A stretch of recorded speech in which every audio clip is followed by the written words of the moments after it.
देखिए, अधीर रंजन चौधरी बिल्कुल सही, उनका बयान कल ही आया था और उनका मानना है कि भाई सबको तो इन्होंने कमज़ोर कर दिया और इसमें भी वो सच ही बोल रहे थे। कांग्रेस पार्टी चाहती थी कि ममता बनर्जी कुछ स्पेस दें, लेकिन ममता बनर्जी उनको स्पेस देने से मना कर दी। उनका कहना था कि आप 3% की पार्टी हैं तो 3% पर आप रहिए, उतना ही सीटें लड़िए, उससे ज़्यादा आपको सीटें नहीं दे सकते। लोकसभा चुनाव में उनको 1 सीट देने का वादा किया गया था, इससे ज़्यादा नहीं। तो कोई पॉलिटिकल पार्टी, राष्ट्रीय पॉलिटिकल पार्टी जिसका नेता प्रधानमंत्री का चेहरा होने की बात कर रहा हो या प्रधानमंत्री का दावेदार बनने के बाद उसको किसी राज्य में 1 सीट यदि आप देंगे तो आप उसका अपमान कर रहे हैं, सम्मान कर रहे हैं या सहयोगी बना रहे हैं, ये खुली बात है। ममता बनर्जी नीतीश कुमार को किस प्रकार से इंडिया गठबंधन से निकलवाने में बहुत बड़ी भूमिका निकाली। यार नीतीश जी निकलने के लिए मजबूर हो गए कि भाई ममता बनर्जी चाहती मैं जानना चाह रहा हूं सर, इंडिया गठबंधन का कॉन्सेप्ट तो अब 2 साल पुराना हो गया, 3 साल पुराना हो गया। एक नेता चुन के और बाकी सारी ऑपोजिशन पार्टी उसके पीछे खड़े हो जाएं, और इस केस में राहुल गांधी है, मांग यही है, राहुल गांधी के पीछे सब लोग खड़े हो जाएं और राहुल गांधी को डिक्लेयर कर दें कि यही है मोदी को चुनौती देने वाला आदमी, तो कुछ हो जाएगा क्या? मुझे तो नहीं लगता है हो जाएगा। वो बात कह रहे हैं ना, उस पर भी मैं टिप्पणी करना चाहता हूँ। देखिए, पॉलिटिकल लिटरेचर में 1 party dominance system, 1 party system और कांग्रेस सिस्टम। कांग्रेस सिस्टम तो बड़ा फेमस वर्ड है जो रजनी कोठारी ने दिया था, उस पुस्तक भी लिखी जा चुकी है। कांग्रेस सिस्टम का मतलब हर जगह कांग्रेस ही कांग्रेस है, आप जहां पर देखें वहां पर कांग्रेस है। जैसे भारत में पॉलिटिकल पार्टियां नहीं, लेकिन तब कांग्रेस राज्य में भी थी और सारे जगह सेंटर में भी थी, तो अपोजिशन थी, लेकिन उसको पावर शेयरिंग कहीं नहीं था। लेकिन आज वैसी स्थिति तो है नहीं, भारतीय जनता पार्टी हर जगह तो सत्ता में नहीं है। 29 स्टेट में से 23 स्टेट में सत्ता में है, 6 जगह तो वो नहीं है। आप देखिए, तो आपने उसका जिक्र कर दिया, इसलिए उसे दोहराने की भी आवश्यकता नहीं है। तो जो वेस्टर्न मीडिया आपको लिख रही है वो वेस्टर्न मीडिया का कंसर्न है, वो वेस्टर्न मीडिया चिंतित है कि एक हिंदू नेशनलिस्ट पार्टी इतने ताकतवर होकर के भारतीय जनता पार्टी के रूप में भारत की राजनीति में उभर करके आई है कि अब बाकियों के लिए देखिए, भारत वो ये कह रहे हैं कि हमारे ऑपोजिशन अप्रासंगिक हो गया, ऐसा है क्या? नहीं, बिल्कुल नहीं अप्रासंगिक हुआ है। आप देख रहे हैं कि आपने वुमेन रिजर्वेशन बिल आपने लाया, आपको लोकसभा में पास होने दिया क्या? विपक्ष ने नहीं पास होने दिया। ऐसे बहुत सारे कल जाकर के 2000 मेजोरिटी प्लस से भी देख लो ना, 233 तो एमपीज हैं अभी विपक्ष की लोकसभा में। तो ऐसा नहीं है कि विपक्ष मजबूत नहीं हुआ है, विपक्ष पहले से मजबूत हुआ है। उनका कंसर्न है कि देखिए, उनका 1 पार्टी डोमिनेंस की तरफ है हम, या हो चुके हैं। 1 पार्टी डोमिनेंस तो है, हो चुका है, बट बीजेपी सिस्टम नहीं है। बीजेपी सिस्टम और 1 पार्टी डोमिनेंस सिस्टम, इन दोनों में बड़ा अंतर है। बट ये बड़ा लिटरेरी और एकेडमिक बात हो रही है, उसमें कोई आपके दर्शकों की दिलचस्पी नहीं हो। ऑपोजिशन अपना एक नेता चुन ले, उससे उसकी कोई ताकत नहीं बढ़ने, मुझे नहीं लगता है, मुझे नहीं लगता है।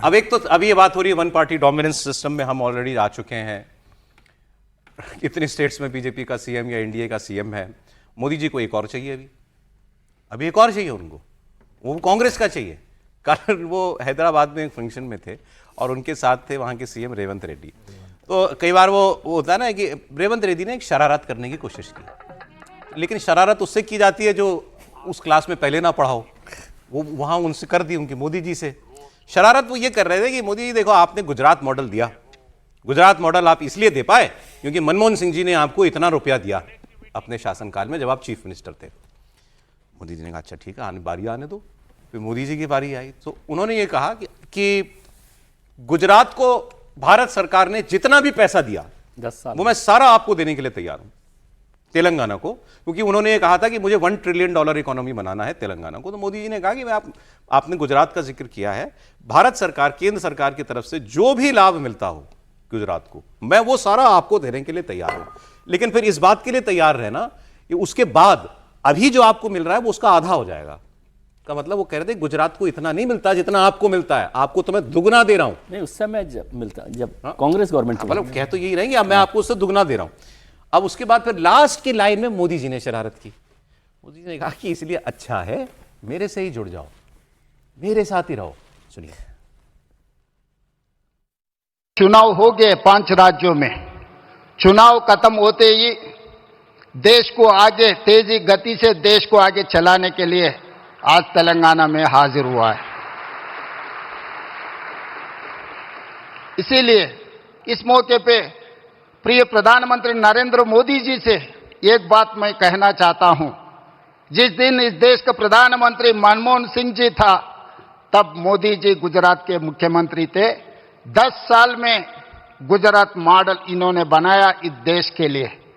आज 4 करोड़ तेलंगाना जनता भी वही उम्मीद रख के चल रहा है।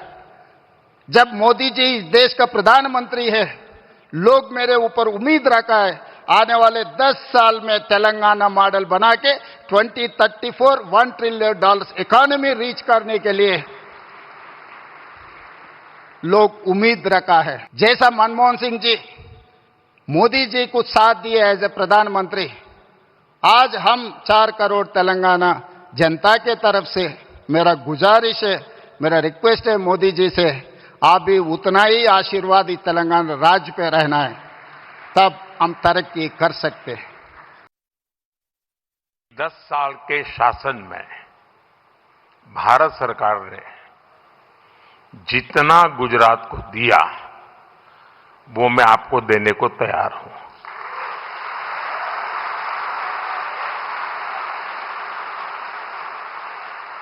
लेकिन मेरी जानकारी से मैं आपको बता देता हूं कि जैसे ही मैं ऐसा करूंगा, आपको जो अभी मिल रहा है वो आधा हो जाएगा।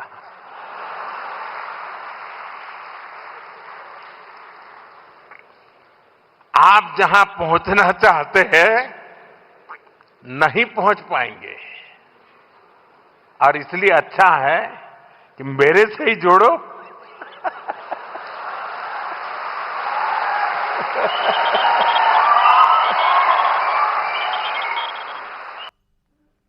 तो ये कितना दिया और कितना मिलता है तेलंगाना को, मेरी दिलचस्पी उसमें उससे ज्यादा उसमें जो एंड में बोला महत्वपूर्ण जो है उन्होंने, ये मेरे से ही जुड़ो, इसलिए अच्छा है मेरे से ही जुड़ो। मेरे से जुड़ो का मतलब क्या है? नहीं देखिए, बीजेपी के साथ वैसे चले आ जाओ। एकदम लिटरल सेंस में वो नहीं है, लेकिन जैसे शेयर बाजार में आता है ना, तो एक इनिशियल पब्लिक ऑफर आता है, आईपीओ आता है, आईपीओ, और दूसरा उसी के बाद में जब लाना होता है तो एफपीओ लाते हैं। तो ये एफपीओ जैसा है, और फाइनल पब्लिक ऑफर, इतना फॉलो ऑन पब्लिक, इतना जो कहते हैं ना कि ओपन ऑफर तो आज तक किसी को मिला ही नहीं होगा। मुझे तो भारतीय राजनीति में नहीं दिखता कोई विपक्षी पार्टी का नेता हो और उसको प्रधानमंत्री ऐसे कहें कि मेरे से ही जुड़ो। अब उसमें क्या है कि अभी प्रोफेसर साहब ने याद दिलाया कि भाई मूल तो एबीवीपी के हैं, तो कभी भी इधर आ सकते हैं, क्योंकि मूल विचार तो वही, अभी तो वही सत्ता के लिए उधर चले। अरे भाई सीएम बना दिया राहुल गांधी ने उनको, आप क्या बात कर रहे हैं? अच्छा, मतलब आप नहीं मानेंगे कि वो नहीं आएंगे? अब ऐसे मत कहिए, नहीं, यही सब चैलेंज है मोदी जी दिल पे ले लेते हैं। एक बात बताएं, यही सब चैलेंज जो दिल पे लेते हैं कि एकदम नहीं आएंगे। एक बात बताएं, संघ का स्वयंसेवक कहीं भी जाए, स्वयंसेवक की पथ से थोड़ा सा विचलन होता है, लेकिन मूल पर आने की पूरी संभावना रहती है। अरे भाई वो इतने विचलन नहीं, वो इतना विचलन हो चुका है, वो कहते हैं कि कांग्रेस मीन मुस्लिम, मुस्लिम मीन कांग्रेस। वो तो ये बयान देने वाले वो तो राहुल का प्रभाव है ना। मैं कह रहा हूं कि इतना भ्रम अगर है तो 2015 के पहले हेमंत शर्मा के बयान निकलवा लीजिए, कोई दिक्कत नहीं होनी चाहिए, या शुभेंदु जी के बयान निकलवा लीजिए। Okay okay.